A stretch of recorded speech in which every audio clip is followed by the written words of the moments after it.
Ducks fans, are you ready? You are listening to the Ducks and Pucks podcast. This is the #1 home for Anaheim Ducks talk and analysis. Here we go. Welcome to the show. This is your host, Mike Walters-Law, my co-host, Eddie Richard, and we have plenty to cover on this show. As we recorded the last show, it seems to happen every time, Eddie. News comes out right after we do it. We record on Monday, we post on Tuesday, and Bob Murray was placed on leave the next day. Like, what do you think it is? You think they timed this on purpose or what? Who knows? I guess they're forcing us to do a show like every week, or they want us to change our days in doing the show, but it never fails. Something always has to happen right when we're done recording the day after. I think this one, you were just about to post the show, and this news just popped up. It's like, great. Yeah, and what a crazy week it was for the Ducks. They continued with their winning streak since we talked last time. They've won their next 3 games after that, so we'll go over those a little bit, but then we'll talk mainly about Murray, the situation with the Ducks, and who could maybe replace him. We'll start off with that instead. We'll kind of change up the show a little bit. Plenty of fan questions that we always appreciate that we'll discuss, and then, of course, some league news at the end of the show. But do want to give a thanks to everybody. We had Veterans Day last week, so obviously, Eddie, thank you for your service, and everybody else out there that has served. Just want to give thanks to everybody for that. We also have Thanksgiving coming up. I don't know if we're going to do a show before that or not. So, lots to be thankful, especially with the Ducks this season, Eddie, winning right now on a hot streak, and, obviously talk about Getzlaf and Terry and a bunch of other things going on with this team. But what are you, I guess, thankful for outside of the Ducks winning? Well, I wanted to thank my brothers and sisters, veterans out there too. Thank you guys. We all serve in the same hellhole, I guess. It could be at times, so we all know how that is. Mike, I appreciate your support. You always, from day one, admired and appreciated a service member, so I really appreciate that. So thank you for that. I think I'm pretty much more thankful for just continuing my path in life. From what I lost, those 50 pounds of weight, I'm happier and just my everyday schedule. It's a little hectic right now, but I'm glad to have friends like you, Mike, the fans that keep wanting to talk hockey and listening to us talk hockey. I'm really thankful for that. I'm just thankful, and I guess every day I wake up and life, I guess, in general. And you know what? I'm thankful for Ham too. Ham's really, really good, so I'm really thankful for that. Yeah, I remember you lost all that weight, which was amazing. And awesome. And yeah, I'm thankful for you too, doing all this stuff. We talk about this, pretty much every day. We're either texting or going over this stuff. You help me handle a lot of things on here because I know you have a busy schedule and I have a busy schedule. I wish I could do more. I wish I could have more shows. We're pretty much doing one every other week or every week is where we're at. I'm really busy with the game previews and recaps, so a lot of things there. But like you, I'm very thankful for a lot of family members that served. I've talked about it on the show before. My dad served in Vietnam, and then 3 out of 4 of my grandparents served in World War II. So I'm very thankful for that. And all of you out there listening too, I know there's others of you that are veterans I'm thankful for as well. And similar to what you mentioned, Eddie, just thankful every day. I'd have a roof over my house, and I have able to put food on the table and whatnot. So very fortunate in regards to that. So with that, we'll get on with the show. Like I said, a different schedule. We had recorded the last show. We were all excited talking about the winning streak and everything, and the Ducks did continue that streak, and we'll get to those games briefly. But the big news last week is the Ducks put Bob Murray on administrative leave, and then shortly after that, then they announced that he had resigned and that he was going into a alcohol treatment program. So before we go into that, Eddie, what is your initial reaction, hearing this news that he's put on leave and then going into the alcohol treatment? What is, your first thought that came to mind before really researching this, and then all the other subsequent stuff that came out, which we'll get into that too? I'm glad it happened finally. I always said it. We weren't going to win a Stanley Cup with him as GM. The only thing that kind of rubbed me the wrong way and irritated me, it seems like it's just like he used alcohol as a scapegoat for his behavior. That just pissed me off. I know a lot of people that don't read between the lines or think outside the box or right away oh, it's an addiction this, addiction that, defending it. And it's like, you were a piece of shit for how many years, from the Barstool incident that you threw, and countless people have said it. You had Ryan Whitney put him on blast on Spittin' Chicklets numerous times, and then he tweeted out how much of a prick Murray was or is. It's just, I don't know. It just seems like it was just kind of a kind of like, oh well, you don't have a drinking problem, so that's excuses my behavior, and everyone feels sorry for me. I don't buy it. I think it's bullshit. If it's true, then I apologize. I hope he gets the help, but I think he's just a piece of shit person, and I'm glad he's out of the Ducks organization. I'm glad that the staff and the players don't have to deal with his toxicness anymore. I'm sure everyone listening, we all have had that one boss or employer that just made our life hell and just kind of ruined our day. Just, it shouldn't be like that in an everyday organization or any job you work. You shouldn't have to go to work feeling miserable or terrified that you're walking on eggshells. It's not the way business should be ran. Yeah, and that's exactly what was going on. I talked to a few former employees about this. Some of the stuff is not new. I mean, for some of you that know some of this and some maybe not, but Murray liked to drink. That wasn't really a secret. He could be found at places in Anaheim after the game, out drinking and whatnot. I talked to him on the golf course. When there's other guys around and all of that. I think that the bigger thing is probably, him having a temper. You add alcohol with that, and that's a big problem. The thing that bothers me about this stuff is the 2009 incident that you alluded to, Eddie. If you guys remember, the Ducks were in the Stanley Cup playoffs. They lost Game 7 to Detroit, and then this is when the chair throwing incident happened, and it went to court, ended up getting dismissed, kind of on a technicality, but the way it went is that they were going more for a battery charge, which includes intent, and they couldn't prove that. So they didn't go for negligence, which they probably would have gotten a conviction on because, if you're angry and you throw a chair or two in a crowded room, there's a good chance that you're going to hit somebody and hurt somebody. And that's what he did. Whether he intended to or not, we can argue that all day. I'm not here to argue that. But he got mad. He threw a chair. He hit a female media person that got injured. So the thing that bothers me is okay, the court thing went the way it did, but Murray wasn't fired. Did he go to any anger management? I mean, that was never brought up. Did anything ever happen from there? So there was a sign right there back in 2009 that there was an issue, and we don't know what happened. And that's kind of troubling, from this time going on. And another thing that Eric Stevens brought up that was a good point in one of his articles was, the owners, they came out, and talked about apologizing, which was good, on behalf of the organization for the misconduct of Bob. That was fine. I get that, that they don't stand for the abuse and whatnot. But the big issue is, how long? I mean, okay, obviously he had this temper problem in 2009. When did it start affecting everything with the employees and things going on at the team? Because I talked to Henrique before the season started, and he didn't want to say much about Bob at all. Because you remember last season he was sent down on waivers, cleared him right, stayed on the team, talked to him a little bit about it, and he was basically like, "You should go talk to Bob." Like, he was like pissed off, legitimately, and I could tell with that. So for me, it's like, okay, this happened, but he's been there for a decade, like in this kind of abusive behavior, and now, I mean, that just bothers me. It's a problem, and I think a thing that we had talked about too is, and this has come out too from all the media people. You could read all the tweets and the articles that they put out about Bob being in this basically an environment that's like a hostile work environment. People being belittled and threatened, even threatened to lose their jobs.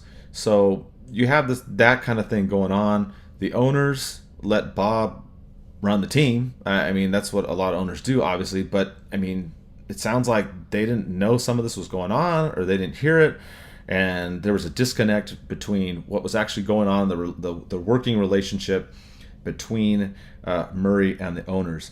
And I think that's just a big problem, because you had this incident in 2009. That was known. You can't say that you did not know about that. And people knew that he liked to drink. That was obvious too. That those two things, there's no way you can claim that they didn't happen. Now, the extent of all the stuff that happened within the team, we may or may not ever know that. But that's the huge issue for me, Eddie, is that disconnect. So, and we're going to talk about getting a new GM, but that is like probably number one on my priority list of whichever GM comes in. It's got to be completely open communication with the owners. They need to know what's going on.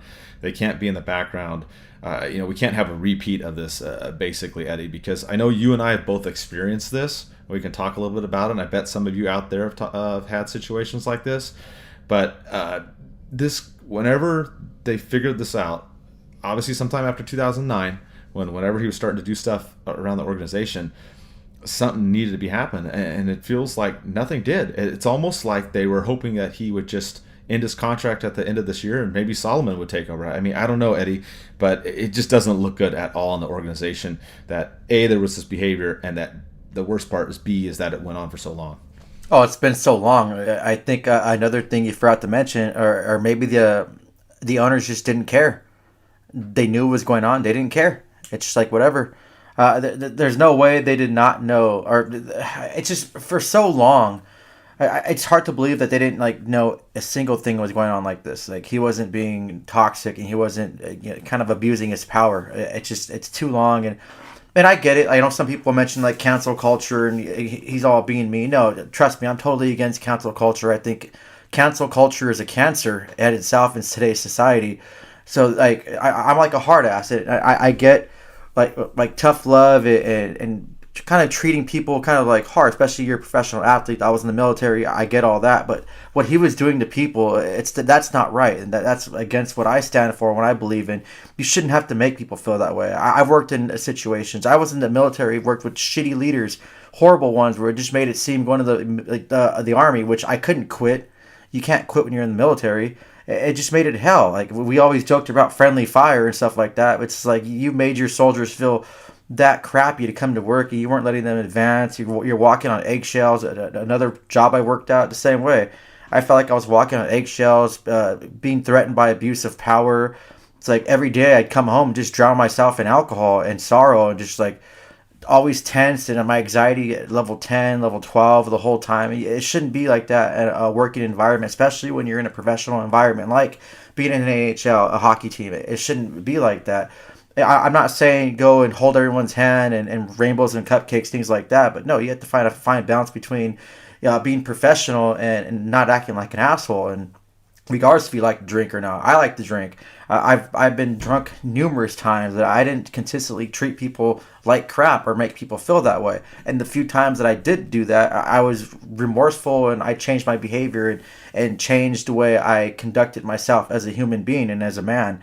The way he acted and the way he treated people, especially staff, I think it's just disgusting. And like I said, I think it's just the alcohol is a scapegoat that he's using to make himself feel better and make everything situation feel better. And I really hope that the owners aren't just thinking like, oh, well, we're going to get him some help and his drinking problem, we're going to bring him back as a consultant or something. No, he should be done. He should be done from the game of hockey, from all those years of mistreating people. You're done. Like I don't care what treatment you go to. I don't care how many anger managements you complete or Hail Marys you say, whatever you believe in. I think you should never be around a professional team ever. Maybe the NBA or NFL, they have a lot of issues going on. Maybe they need someone to straighten them out, but you should never be a part of a professional hockey team again in your life.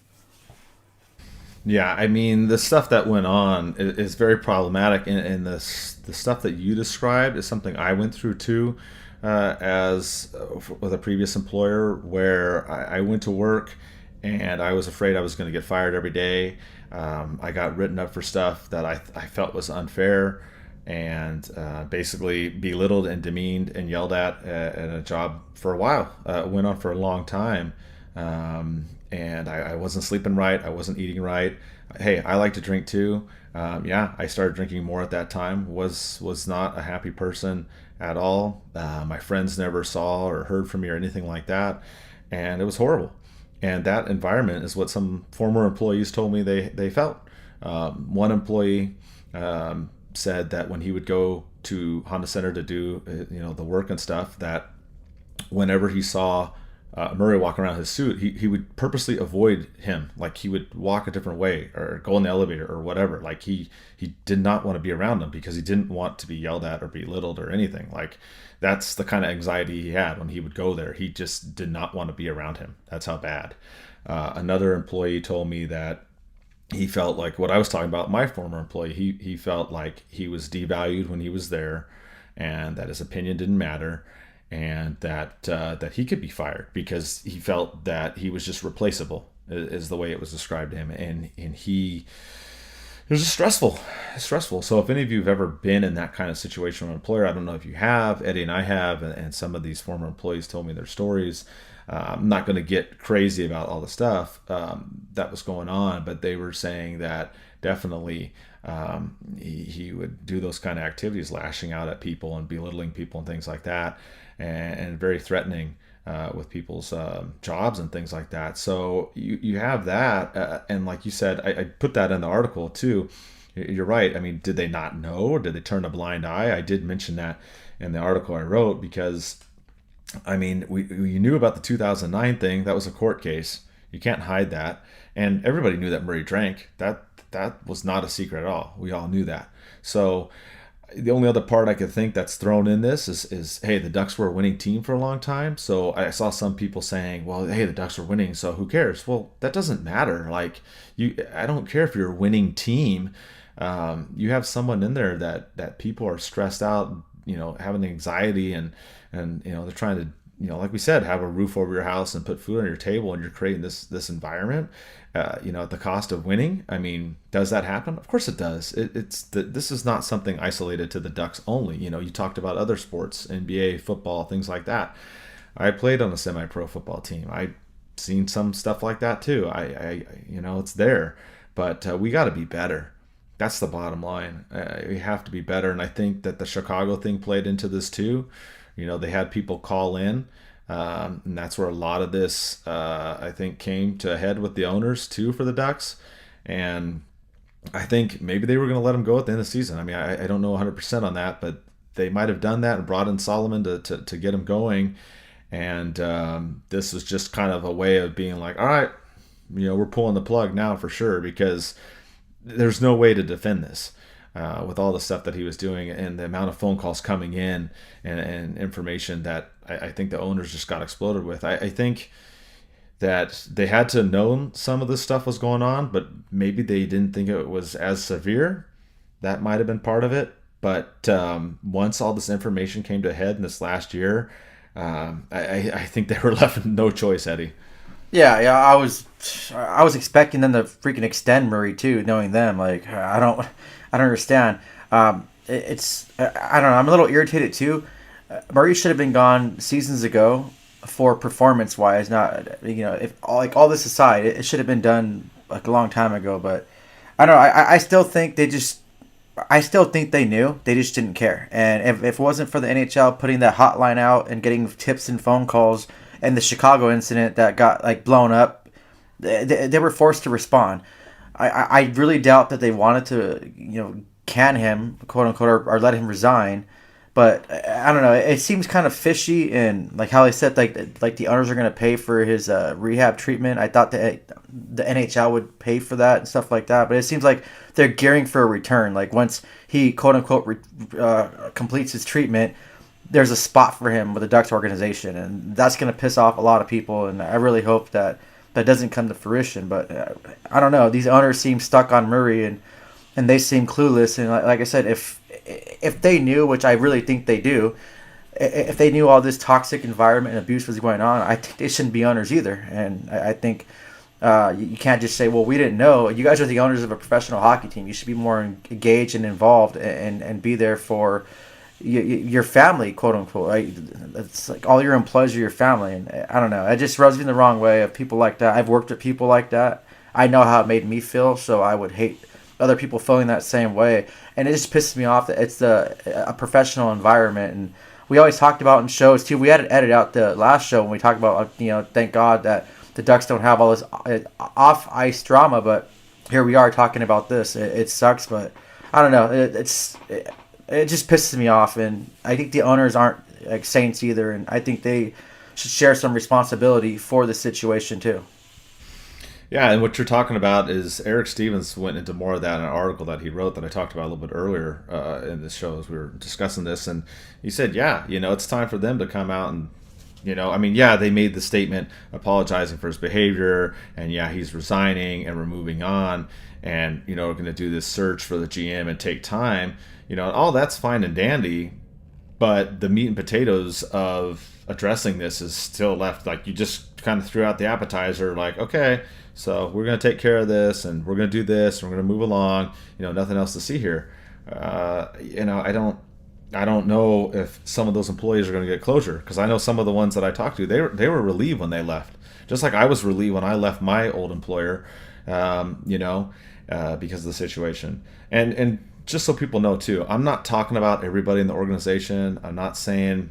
I think the Ducks do a great job at a lot of things. I do. I think that they've done better recently too with the things that they're doing. So I'm not at all, don't quote me as saying that this is the entire organization and this is all stuff going on. I don't believe that at all. I think there are a lot of great people at the Ducks. I know a lot of great people at the Ducks, but a couple of people had bad experiences with Bob while there. So there's obviously validity to what's been said, and you've seen it reported through a bunch of other reporters, stuff going on with the way of his temper and his attitude and the way he was. So I'm hopeful that he doesn't come back. Hopefully he goes and does the alcohol thing. I really think he needs anger management more than anything. That's what it sounds like from all the stuff that I've heard and other things I've read from other people. That's where he needs to really get address his stuff, and maybe it's with alcohol too. But I'm just glad that they're going to move on now, and just trying to figure out who's going to be the next GM. Which there's a lot going on here for the Ducks. I think they're still on the winning streak, doing well. Like we said, we'll talk about that in a minute. But we should talk about what do the Ducks do from here now, right? So where do they go, right? We're basically in this new era for Anaheim, right? And they put in Jeff Solomon temporarily, right? This is a guy that had success with the Kings, helped them get 2 Stanley Cups. He knows how to negotiate player contracts. He's got a legal background. He's really brought analytics into the fold in this, which the Ducks have been kind of behind on that for a while. He seems like I don't know if he wants a job, but he seems like the front runner. We did do a poll question too.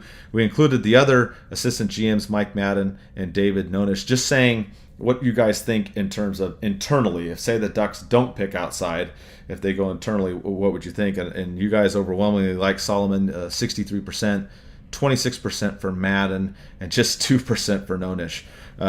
So that's kind of the breakdown there. Madden is another one in the mix. A good scouting career. Obviously one that Eddie and I talked about when we talked about the drafts. Don't get me wrong, Murray did a lot of work, but Madden was really the mastermind behind the draft process with Anaheim and their success. I think he would be a good candidate too. I don't know if he wants that Montreal job, if it's open in the summer, if that's something he's looking into, or if he wants the Ducks job as GM. I don't know, but there's that to think about with him. And then you have David Nonish. He's got all that experience dealing with the Canadian stuff, which is super intense, right? He was at Toronto and Vancouver, but his track record hasn't been that great. He's done some trade stuff. He has some contract experience. He knows a lot of people in the league. He's probably the distant third if the Ducks were going to go between these three, which you guys also agreed on the poll. But what do you think, Adley, internally? You think that if we'll talk about outside people in a little bit, but if they were to go inside, you think Madden would be the guy that maybe that should have gotten in there temporarily, or do you think they stay with Solomon and ride him out, then make him the official one, or what's your take? I thought Madden would be named right away, especially he's been there, I guess, longevity.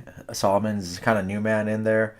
But obviously they picked him for a reason. I don't know why, but hopefully it works out. He's been part of a winning culture with the Kings. So I guess maybe that's something they had. I know we talked before we started the show. You mentioned too, like maybe they're just kind of grooming him for the job, and Murray wasn't going to be extended, and they were going to give it to him regardless. But I probably would have picked Madden because he's been there a while. He's been great with scouting. Like you said, he was the mastermind behind some of the Ducks draft picks, so that's something to consider. But maybe this was the plan all along. If not, this is a good test run. He's interim. We'll see what he can bring to the table. The trade deadline is going to be really important for the Ducks. They have some contracts they need to either get rid of or re-sign before they lose them for basically nothing. So they have to figure that out. So it could be a little test trial for him. It's kind of a make or break for the team too. If he doesn't, the trade deadline is going to be one of those things where you have to do something significant. You can't just wait around. With this too, for Solomon, he has no personal connections with these players. So it's Gibson, players like that. He can trade pretty much anyone. There's no emotional attachment to these players. He didn't draft them. He wasn't there from day one. So that's something positive and negative. But hopefully it works out for the Ducks. I can't see the Ducks having a terrible trade deadline have they did in the past. We've seen Murray's his questionable things. Maybe he was drunk when he made that Chris Wagner trade for Chimera. I'll blame that on alcohol. That's the only. Maybe he was on drugs that time. I don't know. I still can't understand why he made that trade, but I'm thinking back in the past. But yeah, I guess we have to trust Solomon. I personally would have picked Madden, but hey, I'm just a person doing a podcast. I'm not the owner of a professional hockey team yet. Right. I mean, you crack. The one thing. It's like it's sad and it's ironic because you bring up the alcohol thing, and I know people that know listen to the show. I was kind of 50-50 on Murray. There were some things I liked, there were some things I didn't like. You were more of the one that was like on his ass, and then we would joke about this alcohol thing, and then here it is. It pops up in here. So it's like, oh my God, really? Like we would like, oh, did he get drunk on these picks? Bargain bin Bob, right? And now we're like, oh, great. So frustrating. But yeah, and you know what too? Like, I'm not joking around about alcoholism or alcohol abuse. So I really hope people aren't taking that the wrong way. So I do apologize if it made it seem like that. I'm just talking about the experiences. Like I've known people that have alcohol issues, like true alcohol issues, and that are getting help with that. And I keep them in my prayers each and every day. So I really hope that no one's taking this as like, hey, we're just like knocking alcohol abuse, because it's like that's not what I'm doing at all. Like I was irritated because I had a drinking problem back in Colorado, like when I was in the military. I had that. I was an alcoholic, drinking every single day just to function in life, and I got the help that I needed. So I understand what people are going through. It just does not excuse your behavior, and it just seems like a big deflection and not taking responsibility. So that's why I was responding the way I was, but I wasn't trying to like, I don't know, make fun of anyone's real alcohol abuse problem. So I want to make sure that's out there and not to offend anyone that really had issues or know people that have issues with alcohol. No, absolutely. You're right. I was just saying the irony was that we had joked about that before all this came out. It's just saying like, oh, like the typical statement that some people might make is that, oh, was that person drunk when he did that? That kind of thing. That's the context we're talking about, people. We're not making light of it at all. And I haven't personally had that kind of issue with myself, but I've had it with family members, so I totally get it. I'm just saying that's what we used to say. Oh, did you do that because you were drinking? And then here we are with this thing. So it's just I just can't believe. I was honestly surprised when that news came out that was part of the thing. I was like, what are we talking about here? But getting back to the going forward, this new era, what are the Ducks going to do? I think the real big thing, like you talked about, is the trade deadline for Solomon. If he's still the GM at that time, which it seems like, you're right, he doesn't have that connection to these players like Murray had. So it's a different shift now. Now is he going to be like, I'm going to trade this person, I'm going to trade that person? Also, what's his relationship with the owners now too? Are the owners going to let him kind of do his thing like they did with Murray, or no? Are they going to be a tighter leash on him? So there's that factors into it. Then the other big part of this, and we've talked about in the last couple shows, is Raquel, Henrique. Raquel. Well, Henrique's part of it, but as far as the UFAs, Raquel, Manson, and Lindholm. What are the Ducks going to do with those guys? Because there was all this trade talk about them last season, including Henrique. But with these three, Raquel, Manson, and Lindholm, you don't have that leverage now. They're rentals. So what are you going to do? Their contracts are coming up. how are you going to address that? What are you going to figure out? I mean, that's something that he's going to have to navigate. I think he has great experience doing all the stuff with LA, so obviously he'd be a good choice to take care of those things. So I really think that he is in the driver's seat if he wants to be GM, and I think that a big part of it will be the trade deadline and these other expiring contracts at the end of the season. Again, if he's the GM in the summertime too, leading up to the draft, we don't know. It sounds like the team's gonna kind of ride the season and then maybe make the decision, but I mean, things can change. So those are your three guys you have internally: Solomon, Madden, Nonish. I'm with you, Eddie. I was surprised they didn't put Madden in there as an interim, unless he didn't want it. I don't know, but I would think between those two, Madden and Solomon, if you're going to stay inside, I wouldn't be upset with either one. I think they're both great. I think they complement each other well. So those are your three inside. As far as outside, some names that we looked at that have come up, as you have Michael Futa, who's an interesting one because he's over there helping Carolina, but he was also instrumental in the Kings winning those 2 Stanley Cups, and he has a working relationship with Solomon. So I wonder if he's a guy, Eddie, that they could maybe bring in, or is it something? Eric Stevens talked about this in his article with him. Is it something where it could be a conflict? Would it be, does Fuda not want to come in and compete against his former, friend and coworker Solomon for the spot, or would it be, they don't put Solomon in there and he's like, hey, bring in this guy? I don't know. It's kind of interesting. Or if Solomon takes the spot and then Fuda comes in and replaces him. I think there's some options there, maybe some discussion there. I mean, like I said, you're bringing in guys that won Stanley Cups. I'm not really going to be upset, especially a guy that has worked with Solomon. Is a SoCal guy. I know it's LA, but I think he'd be a benefit too, whether he's brought in as a GM or assistant GM. Oh yeah, they have that connection. They know what it takes to win the cup. Kings weren't favored to win. I think it was their first Stanley Cup, or maybe their second. I know they weren't favored, but they just kind of worked at it. They moved some pieces. They got the right people in, and they just kind of built a kind of a winning culture. And it sucks that LA won those 2 cups. And trust me, as Ducks fans, we're never going to forget it, because that's all LA fans can count up to is 2, and they never let us forget that. But I think he'd be an interesting choice, too. I know I was talking to one of my hockey buddies yesterday about that. He mentioned the same thing you did, Mike, about him maybe not wanting to come in and kind of stepping over Solomon's toes and taking that job away from him. I don't know. If Solomon stays and becomes a new GM and that interim tag gets removed, maybe he brings him in as an assistant GM, too. They have that working relationship, and they pretty much know what it takes to win. So I mean, he wouldn't be a bad one either, but I don't know if he'd want to step over his former colleagues' toes on that level. And then a couple other outside picks that are GMs, and then we have a third category that are outside and are players, and we'll go on to that in a minute. But other guys that had GM experience, there's Jeff Gordon, there's Jim Rutherford. Rutherford's one I really like. You all know that I like the Penguins too. And, he was instrumental in getting them a couple Stanley Cups. He also got Carolina theirs in 2006, and he won Stanley Cups himself as a player. So I really like Jim Rutherford. I know he's an older guy. I know maybe he wants to retire and doesn't want to come into the mix. If he wanted to come in, I wouldn't be opposed to him. Another one, Jeff Gordon. I mean, I don't know. A lot of stuff went down at New York. He tried to be very transparent, which I did like, because we talked about the Ducks not being transparent about the rebuild process, and then they were obviously this season, which is interesting because they're talking about rebuild, and here we are now, second place in the Pacific. So I mean, go figure. But he had his issues there at New York. He also got fired. Different things going on. I mean, he helped Boston build the team. He wasn't there during the time, but he built the team up that won their cup in 2011.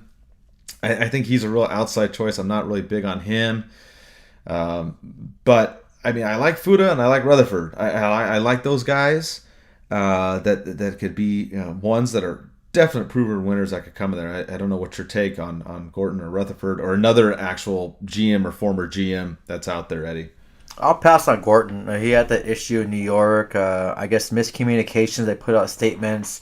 I know they're transparent with their fans, but they put out a rebuilding statement and they were just kind of done before the season was. I think it was like November. I recall when they put out a statement to their fans saying that, hey, well, we know this team's not going to go where it's going, and we're going to rebuild. We're going to be sellers. We're going to blah blah blah. It's like, okay, you're putting that out like the second month of hockey. Like, you guys aren't even like out of the contention yet, and you already gave up. So that kind of rubbed me the wrong way. I just recalled that about him. I'll pass on him. Rutherford would have been a good choice. It's just his age and he's older. I'm not sure if he wants to come and take a job. And we kind of want a GM that's going to be here for a while, and it's going to make significant changes to better the team. And I don't know how much longer he wants to I guess work and put in that work. And if I don't know if retirement's calling his name, he wants to enjoy his life, but he'd be a great choice. I would love to have a GM like him that can make changes, that can bring the Stanley Cups. He's a proven winner. It's just like everything he touches wins, it seems like. Yeah, that's a good point you bring up. Maybe he does want to retire. And another point that is good is that if we are going to bring in someone, we don't want someone that's only going to be here for a couple of years and then to restart the process. So, yeah, that might be a consideration too. So that's the breakdown, inside and outside the Ducks as far as GMs. Player names have been thrown around a lot. I jokingly threw around Solani's name out there on Twitter, and people were going nuts. It was kind of interesting because a lot of people loved it, and then there were some of you that just absolutely hate it and are just like, good God, no. Was I think the words of some people. They really disliked the idea. But some of the other player names, I threw out Solani. Pronger was another name that's been floated out there. Kevin Weeks has been an interesting one that's been floated out there. And then I think you also talked about Patrick Waugh, I think was another one, Eddie. So those are kind of the 4 player names that are out there. What do you think about these guys? I know Kevin Weeks. I was reading that he almost had a job at New York, and he's been in the mix when teams need a GM. He's had a few interviews. He's well connected in the game. Knows a lot of people, and he's a great analyst. He's probably like my favorite analyst out there. But I don't know if we need someone new. I think we need someone more experienced that's gonna elevate the Ducks and kind of create more of a winning team situation. Solani, I love Solani, but I don't want him as GM. I want him to just keep enjoying life as he is. He seems like he's really enjoying it, so I think he deserves that. Pronger was interesting. It was interesting to see that, but I don't know. I think we should go with experience and not kind of gamble on someone new. It could be hit or miss. You can bring someone in, they can do a good job. You have Yzerman and Saki doing great jobs over there as GMs of their organizations. But for the Ducks right now, we're like kind of in a tender spot right now. We're rebuilding, but like you said, we're second in the Pacific, and we have this big old winning streak, and people are thinking they're going to plan to parade. We had a fan question about that. We'll get to later, but I don't know. I say leave it like as is right now. We'll see what Solomon can do. If things don't go the right way during trade deadline, then a change can be made. We can look up these names. We can look up Marc Bergeron from the Montreal Canadiens. He's rumored not to be back with them. We can see bringing someone with that experience in. Maybe one of these players, Kevin Weeks. I don't know. It should be a process that you should bring in people, interview them, see what they want for the future of this team and what they envision for the future of this team, and make your choice. Like right there, Solomon got put in a spot due to unforeseeable circumstances, but it shouldn't just be like that. You should really just make people earn the job and the title of GM of the Anaheim Ducks, and really do your due diligence and really, I guess, dot your I's and cross your T's while finding the new GM. And it should be a process, not just like hand it to someone. So I think the owners and the team and the organization really have to do their homework on this one and find the right person for the job that's going to boost the Ducks into what we all want them to be, a Stanley Cup team again. Yeah, I mean, they do have to take their time for sure. And I'm with you with the players. It's kind of iffy. I did talk to Teemu last week about it, and he said that he was not interested in being a GM. And I think you bring up a valid point that he's got, his restaurant. He's got actually 2 restaurants and a lot of things going on. Enjoying life too as well. He goes back and forth between here and Finland. So he, told me that it would be too much. It's not something that he would want to do. And I think that's good. I think that is the right decision. What's interesting though is that he said he's not ruling out any other kind of role with the team. So, keep an eye on that. He's not saying he's going to, come back and be on the team in any spot, but he hasn't, completely distanced himself from doing some kind of idea. Wild Wing organization. Yeah. Have him come play as Wild Wing, fly in at the beginning of the game as Wild Wing. So there may, if there's some kind of movement at the top, maybe he takes on a role kind of like Niedermeyer, where he does some stuff when the Ducks are in town, but not out on the road. Maybe something like that. We've seen that. That could be something that he could do. Something in the player development or something like that. So, he's not completely going to distance himself. And he's actually going to be at the game that we're going to against Washington this week. They're going to be honoring McNabb for his long career with the Ducks. So he will be there. And we've seen Teemu there a few times. Obviously, this last time with Getzlaf and his points, which we're going to talk about here in a second. So I'm with you. Take the time in the process. Whoever they get, please get a proven winner. I think we did mention some in here that are proven winners. I'd stay away from the players, not that they haven't done things on the ice, but the players that don't have this management experience. It's not necessarily, I think, an option for the team. So, as more stuff comes out on that, we'll look at it and talk about it and see, what other options come up. So I think you forgot one more name too. A fan brought it up. He asked about Mike Walters becoming the new GM of the Anaheim Ducks. Mike, are you down for the job? Are you ready? Oh yeah, I saw that. I was like, oh my god, really? If I could quit my current job and do it, maybe. But yeah, no, I'm good. I'm good with what I'm doing now. I'm happy. If they do offer you that position, and you do take it. I just, as a friend and as a fan, I really hope that you would decrease beer prices. I know you have the power as a GM to do that, so that'd be greatly appreciated. Thank you. Yeah. That would be number one, right? Is hey, can you decrease the price of alcohol, Mike? I'd be like, sure. I'll see what we can do. We can get some other vendors in here. Do I have to buy stock? What do I got to do? How do I got to make this work? Yeah. No, I cracked up about. You're right. I forgot. Somebody tagged me in that. I was laughing, and I do appreciate you guys. Enthusiasm and support and whatnot, but.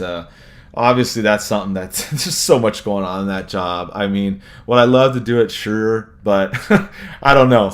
It would be a lot of work, as Teemu and I were talking about. There's a lot going on in that, and I do not have that NHL executive experience. I'm not one of those. I would be in that far off category of the just an athlete trying to come in and do that. So I don't know if it would work out too well, but I appreciate the support, and you're right. I forgot about that. That cracked me up. I forgot who that was. Whoever you were that did that, you are hilarious. Yeah, that was awesome. I thought that was funny, but no, I am not putting my name in. And no, the Ducks have not called me. Yet. It's not. Yeah, right. It's not going to happen. Oh boy. But okay, so now that we've gone over this topic for a while, we didn't do it right away because we wanted to wait and get some more information, hear some stuff, and then now we hear about possible GM. So kind of wanted to put that together for you in the show. So this is almost like 2 shows. So that's like the first show. Now the second show, or second half, we'll go into the winning streak. Ryan Getzlaf, Troy Terry. We got a Michigan play with the Gulls to talk about. And some more trade rumors, a little bit more stuff, and plenty of fan questions. So when we left off, the Ducks had won 4 in a row.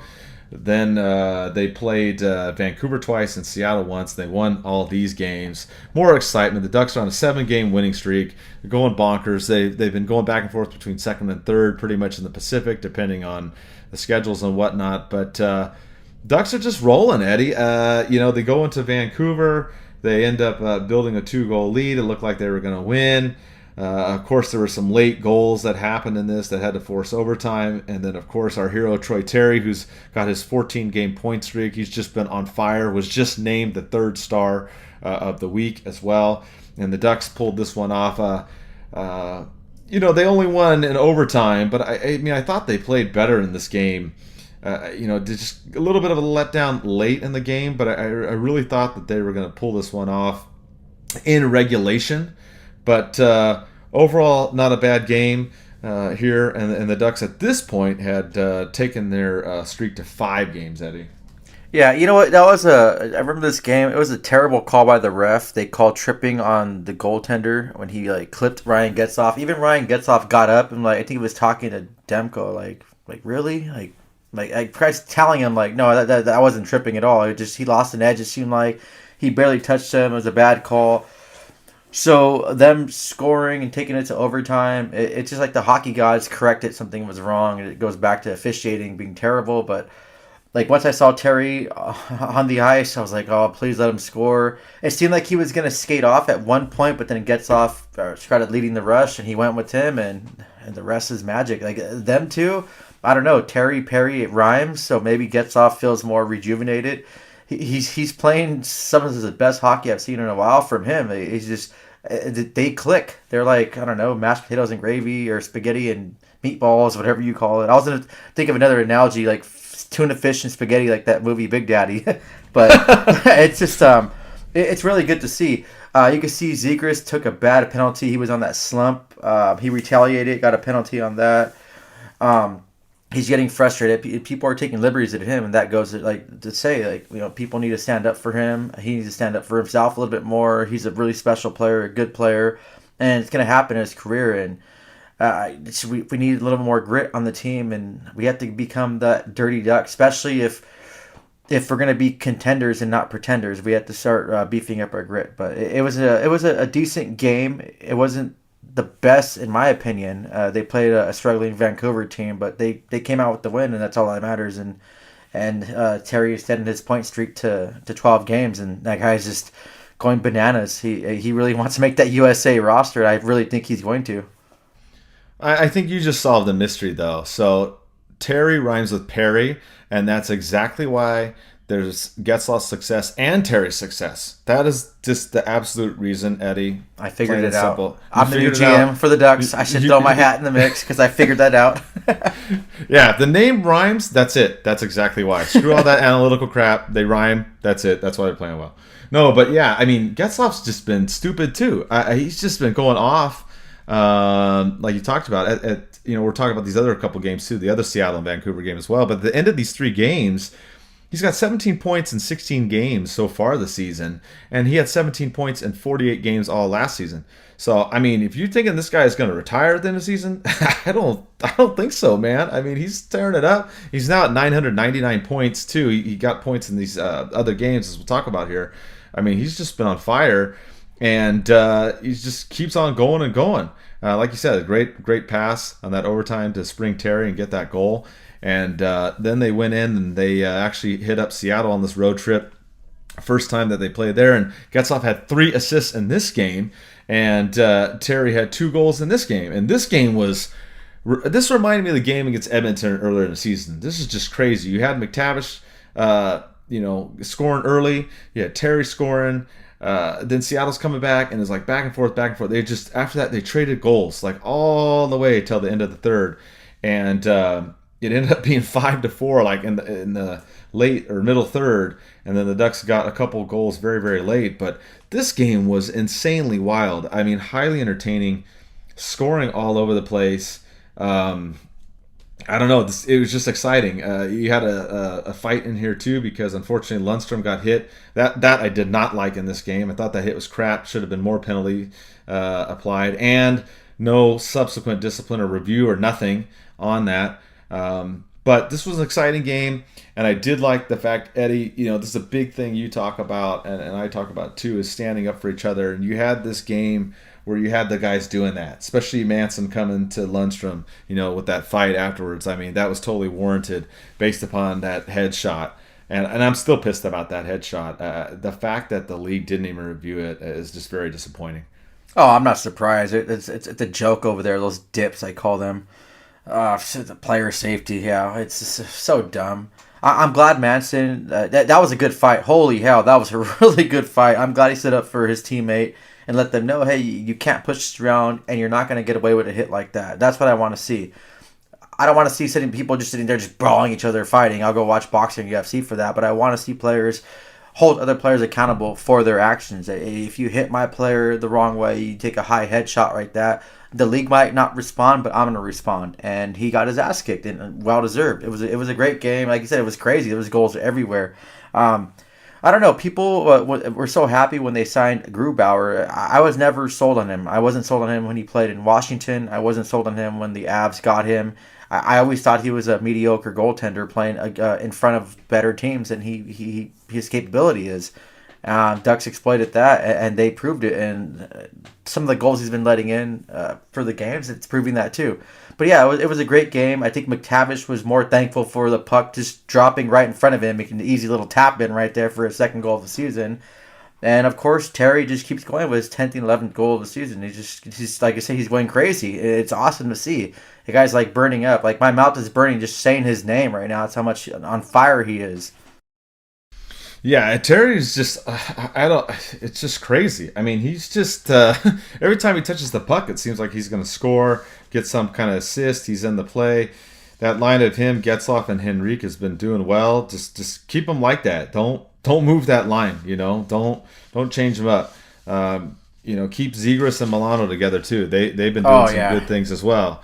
And we saw that in the game, the second game here in this stretch against Vancouver. We saw Zegras going nuts in this game. He got 2 goals in this one and an assist, and the Ducks ended up blowing out Vancouver. This one wasn't even close. They got down early 1-0, but then Zegras with double power play goals, and then that crazy spinorama pass to Milano, and then the Ducks just blew him out. I mean, yeah, they got a couple late goals, but this one ended up being 5-1.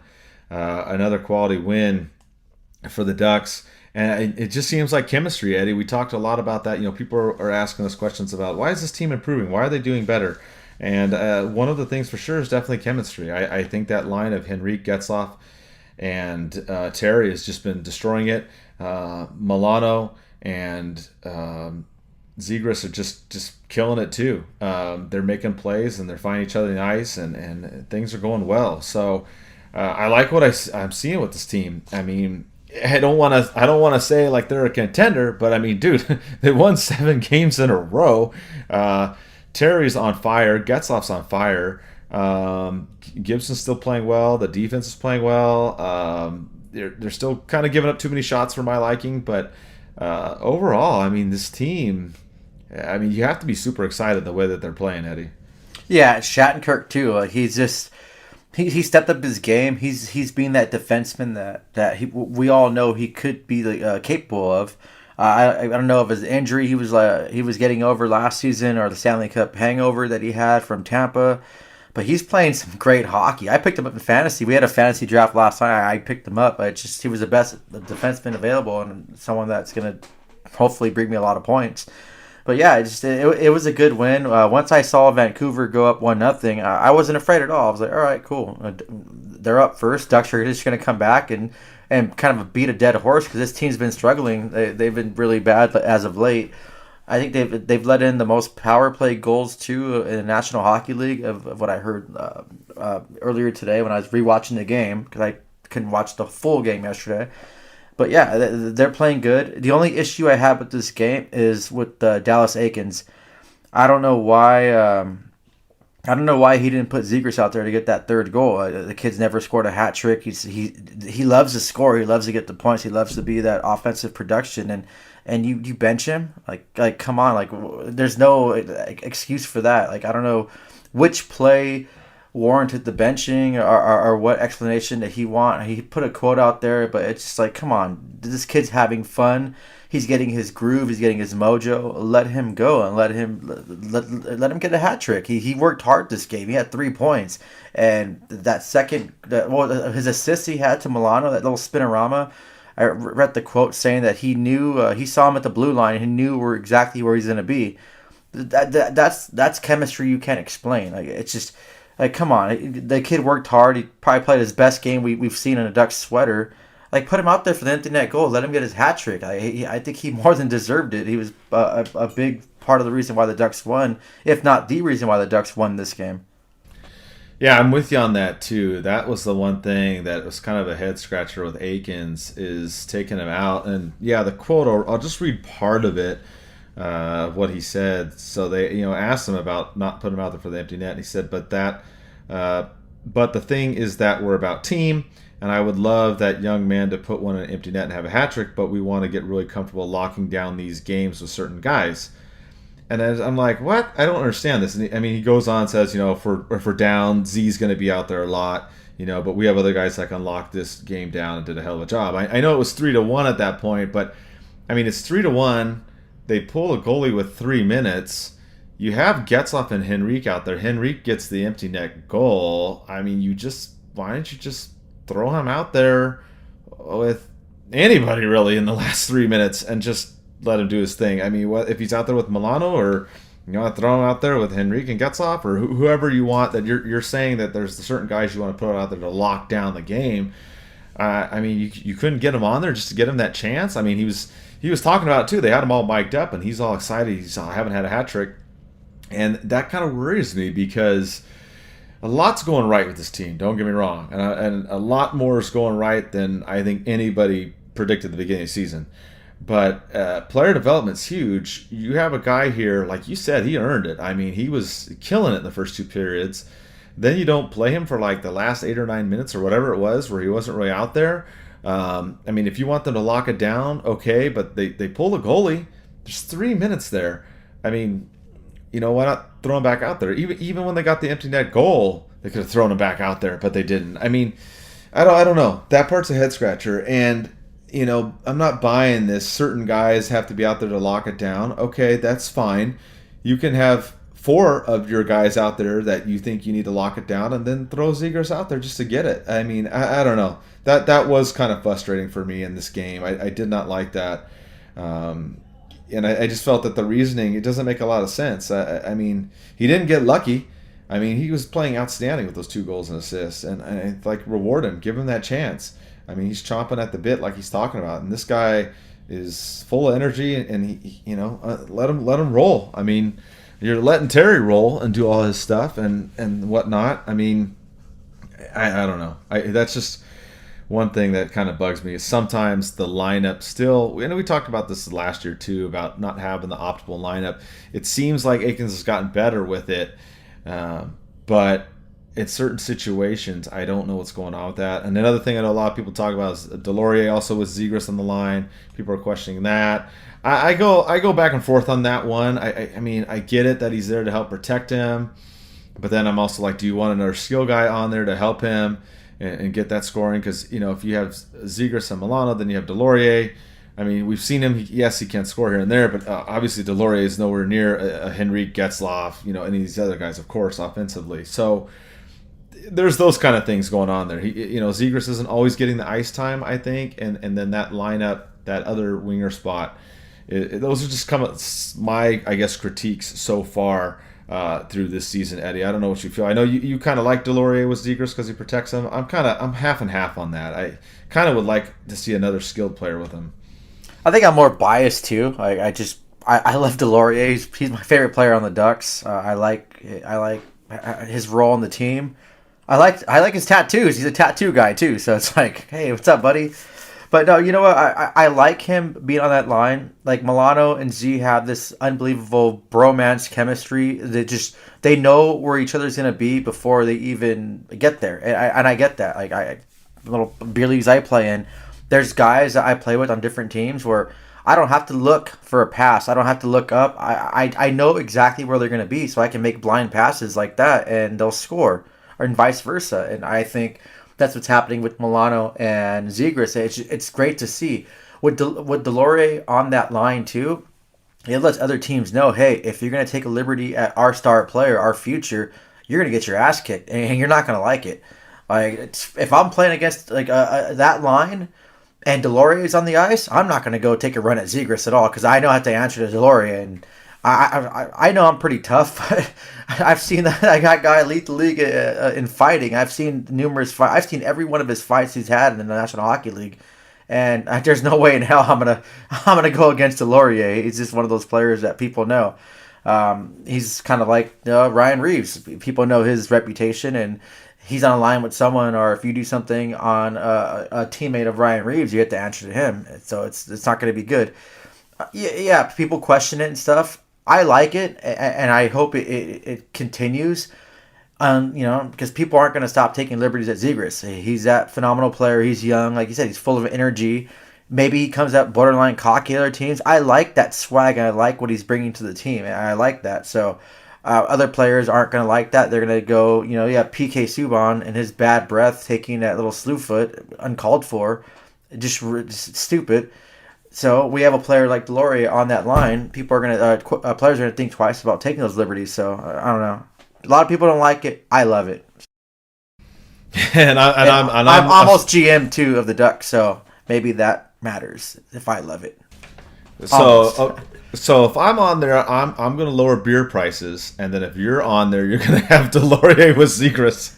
And he's going to be captain of the team too. He's going to wear sleeveless freaking jersey so you can see his tattoos. There we go. Oh, what a shit show this team would be if we were both GMs. Oh, good God, dude. Or if I was GM. Yeah, they would like throw us out of the building, man. They'd be like start losing games. And, like, these guys don't know anything about anything. And we're like, hey, man, well, that's why we're on a podcast and we're not running the team. I'd be like that guy AJ Galante from the Trashers, the original Bad Boys of Hockey. That guy just was a 17-year-old kid. He was a GM of that team, and he liked wrestling, so he brought in a bunch of fighters and stuff like that. But, oh, man. I don't know what's happening. But, okay. So the other thing that did come out that was kind of bad in this game, obviously, is that Comtois was out with an upper body injury. I forgot somewhere in there he was seen wearing ice on one of his hands. I can't remember if it was at practice or after one of the games or something. I can't remember where I saw that. But possible hand injury. But we had Jacob Loves Stella on Instagram asking about, Comtois getting his mojo back. And I think there's a couple things with this. I think that part of it is that he's not going to the net as much. He's not as hungry. Like, you look at Troy Terry, and you look at Zegras, and you look at Milano. These guys are all going to net. They're going 100 miles an hour and everything. I don't know if Comtois is hesitant or something's going on, but he just doesn't quite seem himself, but he's also not been in on every game. That's been another part of this equation that's kind of been frustrating, because we've talked about developing chemistry with other players and also getting into a rhythm. And if you're being scratched every other game, right, and you're only playing once every fourth night or whatever it is, depending on the schedule, that's not helping either. So I think there's a few things there. I mean, I think if you got him out there, like I said before, with Milano and Zegras, maybe get him going there.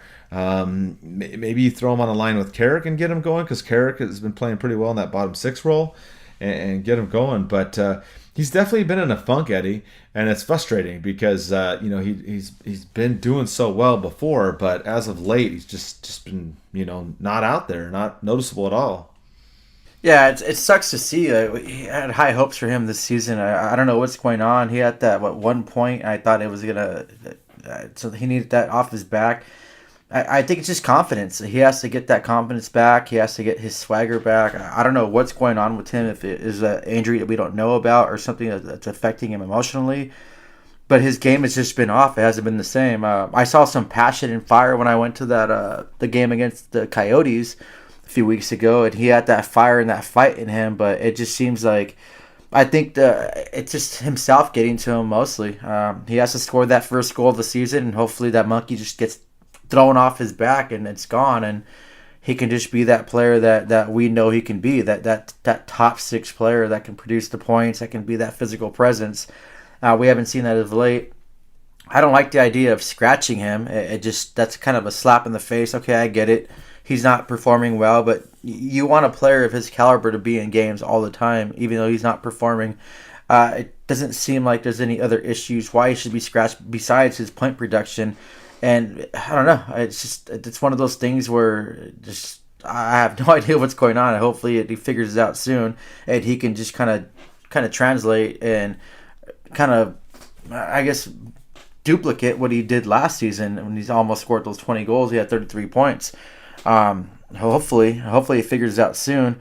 The team's rolling on right now. We have a good streak, and the team's just been absolutely on fire. Imagine a guy like him getting thrown in the fire too, and him starts putting the point productions in. It tends to be even more dangerous. Like they might be those contenders and not pretenders because he brings all those elements of the game that you want and need. So I can't even believe that we're talking about being a contender. I mean, we talked about it this, at the outset. We were like, oh yeah, maybe they'll get in a playoff spot. Maybe they can do that and see how they go and yada yada yada. And here we are with this, and we're like, wow, the team's like battling it out in the top 3 of the Pacific, and pretty much everybody's rolling other than Comtois, like we talked about just now.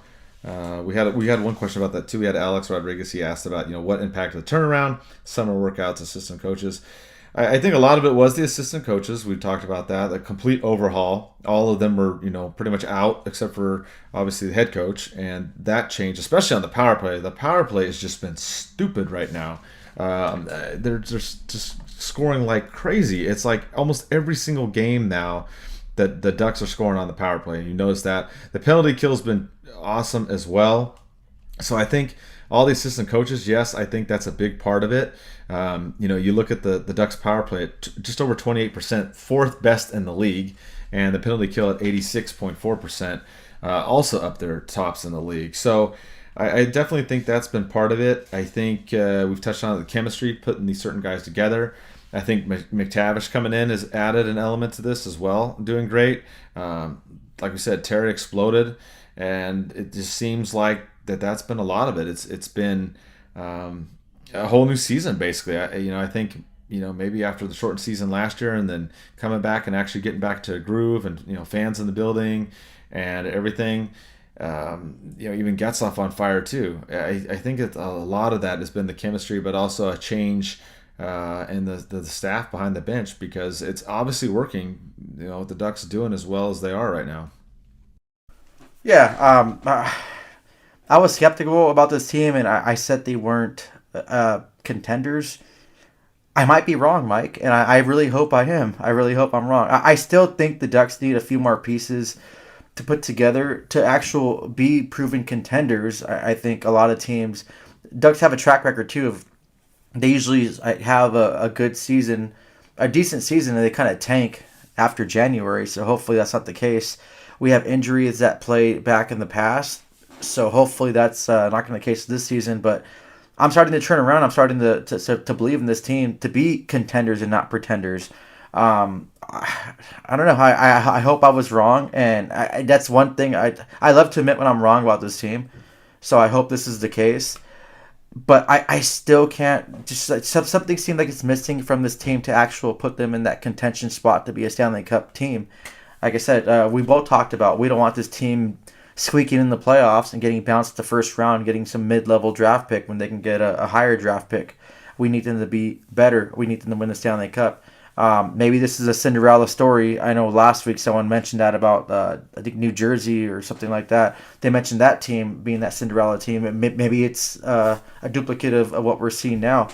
Hopefully this team could just keep rolling on. It seems like they're having fun. It's going to the games, watching the games. You see the team; they're all smiles. Like I wish I could go to a practice and see how this team. They seem loose, and I think the best thing that Murray did for this team was announcing officially that they're in a rebuild. So it got all the players seem a little more looser. They can go out there and all right, there's no expectation for us to sit there and win games. Yeah, we're not going to go on the ice and intentionally lose games or just play half-assed. We're going to go out there and we're going to play hockey and have some fun. And that's what I'm seeing on the ice. Is this team looks like they're having a great time playing the game, and that passion and that fire is been seen from a lot of players. A lot of players have something to prove. Yeah, veteran players they're on the cusp of retirement, as Getzlaf. He looks like he's enjoying himself, having a great time. It's good to see. It's really fun to watch, and I'm glad that this team is going where they're going. And I just hope that we figure out what we're gonna do, and it's not just kind of a fluke or that dating period that people talk about when you first get in a relationship, and it's not gonna just spiral down and start going to crap. If they could figure it out and they really want to be contenders, and they have to kind of move some pieces, they have to bring in some pieces. They have to get, like I said, they have to get a little more grittier. They have to add I would say another top line scorer, and it'd be set. But it just the transition from this team from the last 2 seasons to now, I love it. And regardless if the team tanks or not, I'm still going to be happy, and I'm happy where this team is at right now and where they're going. This team is going upward, and they're going to be dangerous for a few years, and they're going to be dangerous in a few years and for a few years to come. That's what I meant to say. Yeah, so that kind of brings us to this fan question. We had Trip SB _33 on Instagram asked, should we trade any players or keep what we have and let it ride? And that's what you talked about, was bringing in another scorer. We also know that there's trade rumors with your other team that you like, Colorado. Sam Girard is rumored to be on the trade block. So that's going towards the defensive side, though, not the offensive side. And the Avs are also looking for a forward. So what do you do with this team? You keep it going as is, or do you try to make a trade? I think on the defensive side with Sam Girard, I think a lot of it goes back to what we talked about earlier, and we mentioned a couple of shows before, is Manson and Lindholm. What are they going to do? Are they going to let these guys go for nothing at the end of the season, or are they going to try to extend them? Are they going to try to trade them before the trade deadline? I think part of that's a huge factor as far as the whole Sam Girard thing. Would I like to have Sam Girard? Absolutely. Of course, he costs $5 million a season, which, I mean, you want a good defenseman that can help score and whatnot. He's definitely a guy that you can add in there, but I don't know if the Ducks do that. I think that they have to really figure out. Raquel is still out injured, as we've talked about on the other show. He's week to week right now, so that's something we're waiting to see. Because if he comes back, does that maybe do something? Do the Ducks trade somebody? I don't know. It's kind of an interesting situation that the Ducks are in, because we didn't expect this, and now they're winning.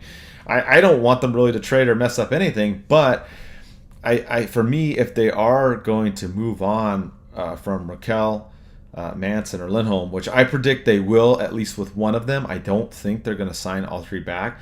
But if they are going to move on, you got to start thinking about, what are you going to do? So are you going to go out and try and get another forward like you talked about, Eddie? Because the Ducks are winning. Raquel's been out. We just got Silfverberg back, right? He got off the COVID thing, so thank God he's feeling better, and he got back in the mix in this last game here, thank God. So you have him back now. What are you going to do? I think the Ducks are kind of in an interesting situation. If they're going to move on from one of those three and get out ahead of the trade deadline, maybe they do make a move. Because the worst thing you could do is sit on these guys and then don't do anything. Don't re-sign them, let them go. I think they still hold value. Like you said, they don't have the rental. They only have the rental value right now. They don't have the long-term, or at least the extra season like they did last year. But if I'm the Ducks, I ride it out right now, see how it's going.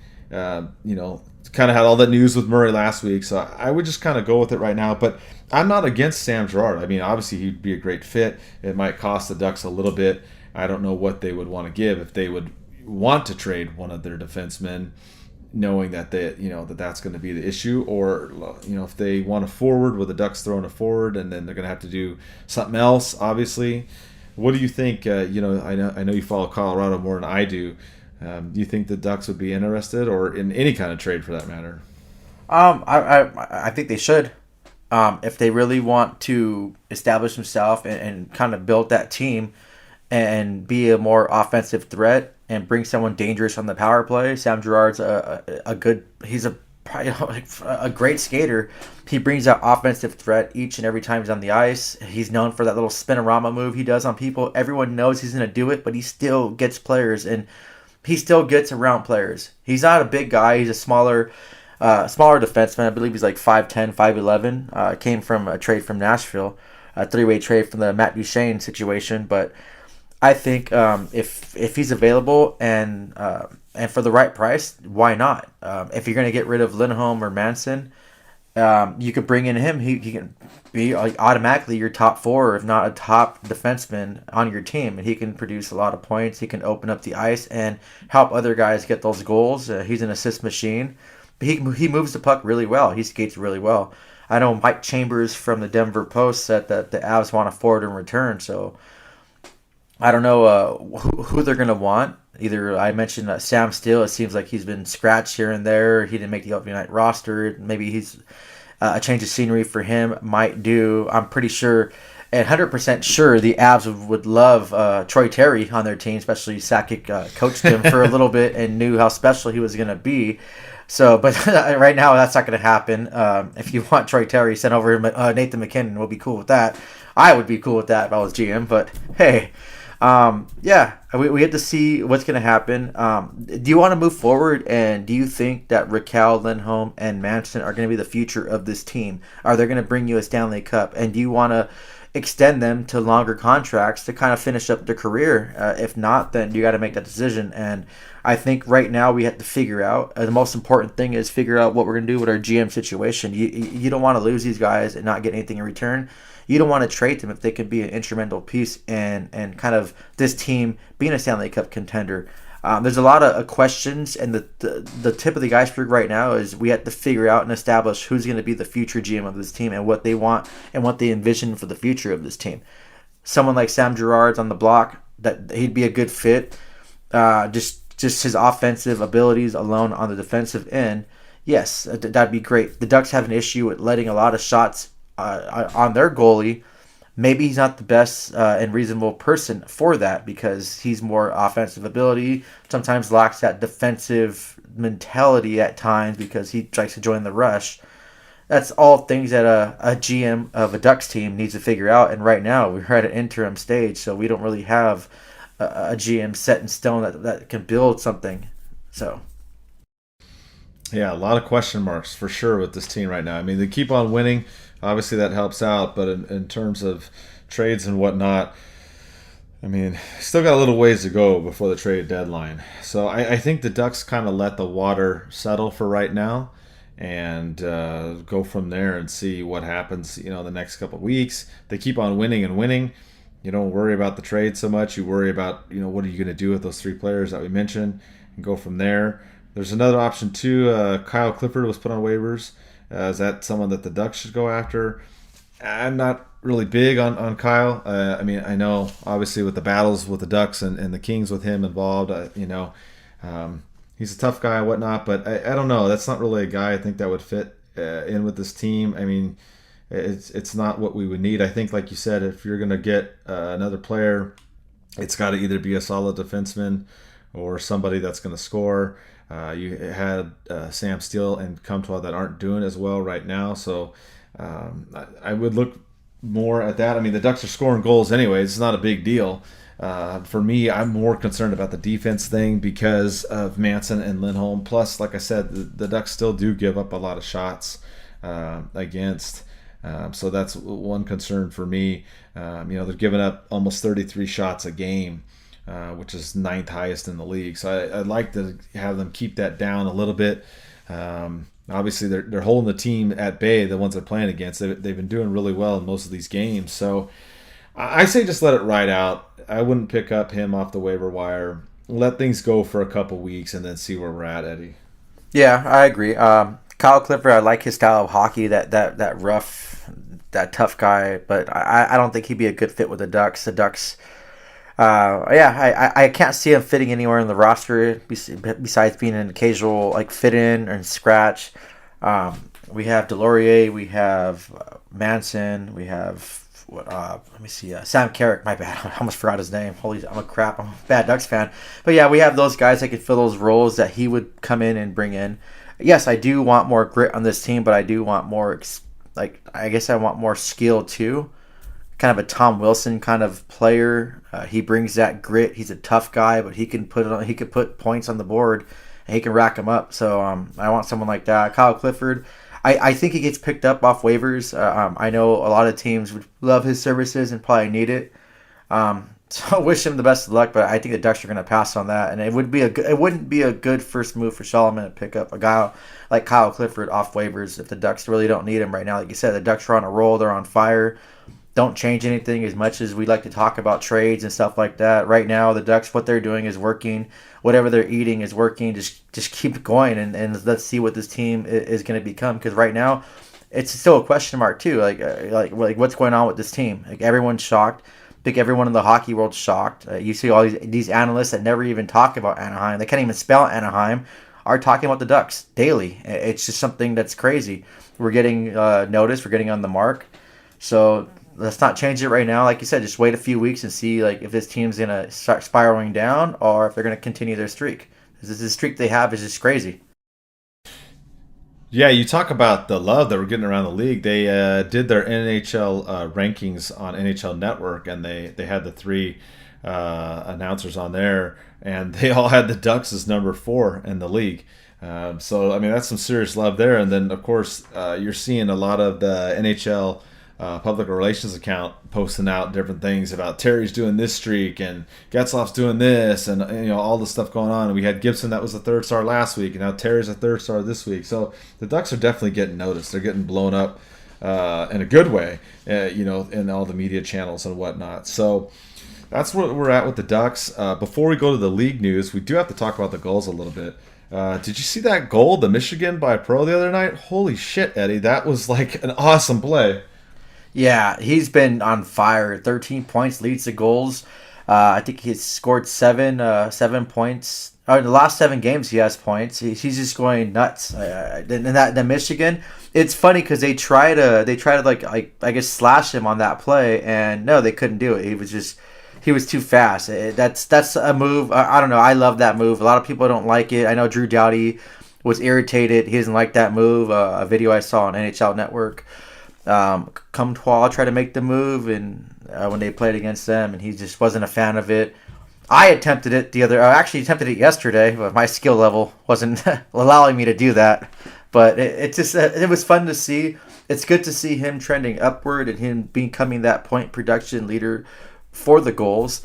He's just making it fun for the goals. I'm assuming he'll be called up soon. The way if he keeps going on the way he's doing, the way he plays. But we have another special player, and we have another player too. Braden Tracy is second on the goals and points.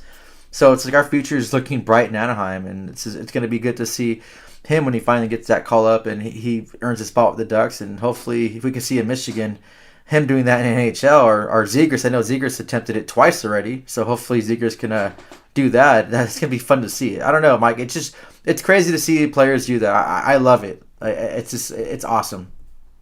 Yeah, I mean, you're right. Like, he just snuck in behind there and just threw it in. And, I mean, I don't care what Doughty says. If he doesn't like the play, he can pound sand or whatever. I don't care about, him. It's still hockey. I mean, it's not an outlawed play. So, I mean, until the league outlaws it, if you can get it under... I mean, it's a risky play, yeah, because you got to bounce that puck on the stick.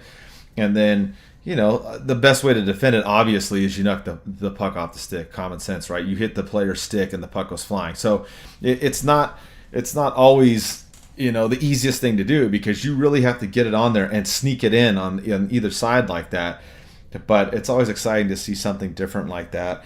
And, I mean, the goals are having a rough time. We all know that. I mean, what are you going to do when you've got Drysdale and Zegras that were on the team last year, and now they're pretty much with the Ducks this season? So overall, the goals, haven't been doing too well as far as winning games and whatnot. But, I mean, you still get to watch the young talent down there and see how they're doing. So if you do get a chance to go down there and see a game, I highly recommend it. It's always fun to watch the goals games, especially the fans. The fans get pretty rowdy down in San Diego at the games. So... we'll have, Thomas does his updates on that, so we're always putting those out for those the games. He covers them, so always look for those wrap-ups. So with that, we'll just little things around the league basically to wrap up this show. And we had some hockey Hall of Fame inductees. Eddie, we had Kim St. Pierre, Kevin Lowe, Doug Wilson, Ken Holland, Marian Hossa, and Jerome Aginla. Inducted in the Hall of Fame. I don't know if there's any surprises there or anything, but those were the recent inductees. No, Jerome Aginla is a class act guy. I love that dude. I got to watch him play in Colorado when I was over there. I have a jersey signed by him. He was always a class act guy. I had that shark shirt you made a long time ago, Mike. I had that. He laughed at that. He liked that shirt. I've had the best memories of him. He works hard at practice. He's one of the first guys on, last guys off. He was great to see live in person and interaction, and he had a great career with the Flames. Obviously, he's more known for. One of those players, I wish he would have lifted a cup, but he didn't. But he well deserved it. I think everyone on this list deserved it. Yeah, I agree, and you're right. I mean, a lot of all-star talent on there for sure. So those are your latest Hall of Fame inductees. We had, God, man, this thing doesn't ever seem to go away. But Ottawa, unfortunately, had to cancel some of their games, and they're gonna have to do some rescheduling and whatnot. Had a bunch of people in the COVID protocol, unfortunately. So it's still here. Like you said, Jacob just got out of it for the Ducks, but they're gonna have to figure that stuff out in Ottawa, Eddie, with the schedule. Yeah, that's unfortunate to miss games, but I guess safety and whatever protocols that they're doing. So it's just, it doesn't affect the Ducks schedule. So I guess that's kind of a win-win for us. Yeah, absolutely. And speaking of hot players, of course we focus on the Ducks and we talk about Terry and we talk about Getzlaf. You can't not mention those guys. But what about Ovechkin, Eddie? This guy's been on a tear, and you and I are going to see him tomorrow against the Capitals. He passed Brett Hall. He's now the fourth all-time leading goal scorer in the whole National Hockey League with 776. It's just this guy keeps. I'm sorry, no, he didn't have 776. He's like 20 goals shy of that. Yager holds at third spot with 766. Sorry about that. But yeah, he's just going bananas. He's his age too. He's just firing the puck. I've yet to see him score on the one-timer, his traditional trademark shot. So it's good to see him going. I really hope he breaks that record. I think he can score another 20 goals this season and break Yager's record and hold the third spot. So I'm really rooting for him. I know Gretzky talked about it on TNT, that he's rooting for him to break his own record. So that's good to see. Another fun story from Washington, Zach Focal, their goalie. I know he was a high draft pick for the Montreal Canadiens, spent some time on the East Coast and bounced around leagues here and there. He got his first career start, and he got his first shutout. It's good for him. His family was in the house. I think his mom was in tears. It was good to see a player like that just kind of like overcome adversity that he's dealt with. He's had a rocky start to his professional career, bouncing through leagues to leagues, not really finding his spot. He gets his first shutout in his first game started in the National Hockey League. It's one of those things where you can just smile and you can be happy for him. It was good for him. Yeah, I mean, both good stories out of Washington, especially for him, like you said, getting his first shutout, so that's huge. And Ovechkin, man, that guy just continues to be on the tear. I mean, it's going to be interesting to see, as far, how far he keeps going up those spots for the goals. I mean, he just keeps on scoring and scoring. Another good story was in Carolina. I didn't know too much about this, but Eddie, I guess the Canes made a donation to Montreal's Children's Foundation. Did you have more on that?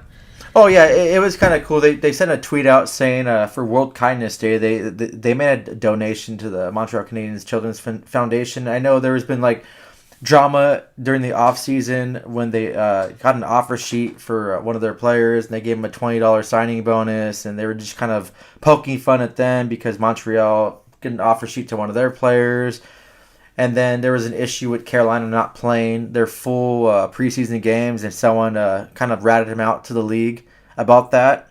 And we kind of can assume that it was Montreal. So it was just fun that it was fun bantering and poking around. But it was nice to see that Carolina is just, they're a bunch of jerks, but they went and did something really nice. And I think whoever's running their social media team, they're doing a top-notch job, and they're not getting paid nearly enough of what they should be. They're so fun. If you guys haven't followed them, I suggest you follow the Hurricanes on social media. Just they're fun. It's a fun team to follow. Them and New Jersey. In New Jersey, I suggest if you try to poke fun at them, just be prepared because they will dish it back at you, and they will pretty much throw you under the bus.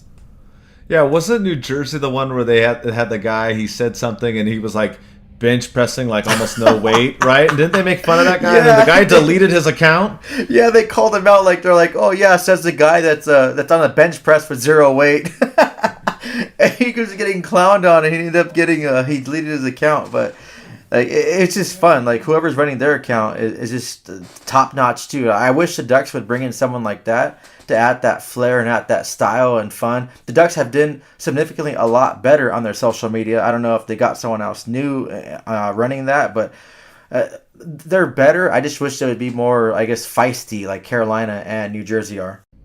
Yeah, Carolina and New Jersey, they can be pretty savage at times, man. I always crack up and the stuff. Oh man, you're right. They throw out some doozies on there. Another one that's not bad is the Blue Jackets. Theirs is pretty good as well. And you got Rick Nash is having his jersey retired, Eddie, coming up here. Oh yeah, it's their first time in franchise history. They're going to retire a jersey. His number 61 will be retired. He's played over 1,006. He played 1,060 games with the Blue Jackets, Rangers, and Boston. Obviously, he's more known as being that Blue Jacket franchise star. Ducks don't really know who he is. Just consider that equivalent to the Paul Kariya of the Anaheim Ducks. So he was like their number one first superstar. He scored 547 points, 298 goals, and 258 assists. So it's kind of a good honor for him, and I think it's a great jersey for them to retire. And it's congratulations to him. And I think he's one of those players too that did not win a Stanley Cup. So that's unfortunate. Yeah, so look forward for that. And then we have another hot player in Edmonton, McDavid, getting 600 points in 421 games. Another guy to watch that'll be, I don't like Edmonton, obviously, when we play, but, we get to see Ovechkin tomorrow. But that's another guy that, you got to appreciate his game, especially if you can watch it in person, Eddie. Yeah, he's so fast. I can't believe a skater. Like, I don't think I've seen a skater skate as fast as him. He's just, what he does, it's unfortunate. He's with the Edmonton Oilers. I wish he was on a better team. I wish he was on the Ducks, to be honest. But, hey, if I was GM, I'd swing that trade. But, yeah, it's good to see him climbing up those ladders. And he's that hype that everyone talked about. He's really, reliving it. And he's at a whole nother level. And I really just wish him all the best. And I really hope he does lift the Stanley Cup one day, but it's not against beating the Ducks or anything like that. Exactly. I did talk to Manson recently, and I asked him, who is the most difficult player to defend? And he said that McDavid was the most difficult. And he talked about what you said. He just said the way that his speed, he is so fast that the way Manson characterized it is that every time McDavid's on the ice, you need at least two guys tracking him because he's just that explosive. And the hype, like you said, absolutely. He's just all over the place, and I'm with you. If he came to the Ducks, I wouldn't be upset. If you're GM, hey, I'll lower the beer prices and you bring McDavid, okay? Oh, imagine that trade though. Like, holy hell, you got to give up everything, your firstborn and your secondborn. Like, it's to get a player like that'd be nuts. Yeah, obviously it's not going to happen, but we're just saying. And then another one that didn't happen was Eichel, and that's what we're in the show with. He got his surgery finally. Thank God for him. He actually was in and out in the day, and he said he felt good. The reports I saw is that he's doing well. Obviously, he's not going to rush back, but sucks he went to Vegas. We talk about that, but for him as a person, I'm glad he finally got the surgery that he wanted, Eddie, and it was successful. Yeah, I wish him all the best. I hate to see players have to get hurt and be done after that. I know he had some issues with his attitude. He was young, so hopefully it changes. Yeah, I've heard a podcast too. He was talking about, they asked him about Team USA if he wants to play. Yeah, obviously he wants to represent his country. But he says Vegas is his main priority. They took a chance on him, and they let him get the surgery that he wanted. So his main focus is on getting back and being that productive member of the Vegas Golden Knights. I mentioned the USA thing because him not on that team opens up a spot for Troy Terry. So hopefully, as of right now, I can't see Troy Terry not being named on the USA roster. It's just that's gonna be awesome, Mike. I'm gonna buy a Troy Terry jersey. I already bought an orange Troy Terry jersey, and I would love to buy a Team USA Troy Terry jersey. Guy's going on fire, and hopefully with the dismissal of Jack Eichel not being able to compete in the USA in the Olympics, that it's a spot that Troy Terry can earn. But I think even without this, he's already proving himself that he belongs in that spot. Even he's not the household name that you would think of when you talk about USA hockey. So I think everything's trending in the right way, and I would be surprised if Troy Terry wasn't named to the USA roster come February when the Olympics are. January, February, I don't even know you're 100%. Yeah. Well, yeah, if they participate in that for sure. That's definitely something that I hope he makes it too, with Eichel not being in there. So, all right, with that, we'll wrap up the show. obviously exciting. The new era in the Ducks, right? Have to figure out who the next GM is going to be. We have Solomon in there for now, and the team's on a winning streak. And of course, in a couple of months of trade deadline will come up. We kind of talked about a little bit more than normal, but a lot of stuff going on with this team. So we'll see what happens in the coming weeks. And we may do another show before Thanksgiving or not. Just kind of depends on what everything's going on. We're trying to get back to our Monday schedule, so that's look for the show to come out on Mondays or Tuesdays. And don't forget to check out zstacklife.com for your multivitamin needs, and also buckedup.com for your boost in energy. DucksNPucks 93 for a discount there. So thanks for listening. Appreciate all the questions, and let's go Ducks.